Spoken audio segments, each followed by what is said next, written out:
Have you ever found yourself musing over the question, how many countries dance on the global stage? The answer, as it turns out, is not as straightforward as one might think, with the total count varying depending on who you ask. The United Nations, the world's largest international organization, recognizes 193 sovereign states. This count includes all the member nations, from the sprawling United States of America to the tiny island nation of Nauru. But wait, that's not the end of the story. There are 2 observer states that are not members, but have received an official recognition from the UN.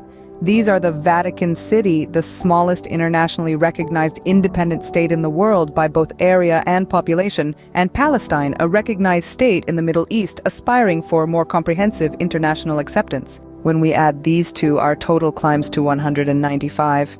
But as with all things in life, it's not quite that simple.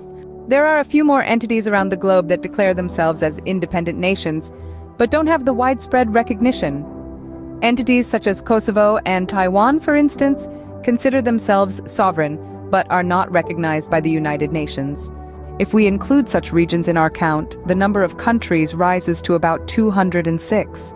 But it's important to remember that these are not universally acknowledged, and their status can often be a subject of intense debate. So, how many countries are there in the world? Well, it depends on who you ask.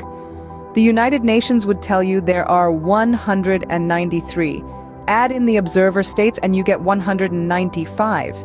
Include the other self-proclaimed nations and the number could be as high as 206.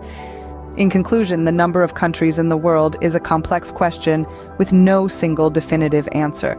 It's an intriguing blend of geopolitics, international relations, and history.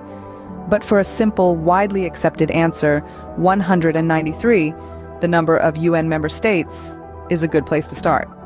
Remember, the world is a wonderfully complex place, filled with a myriad of nations, each with its own unique story.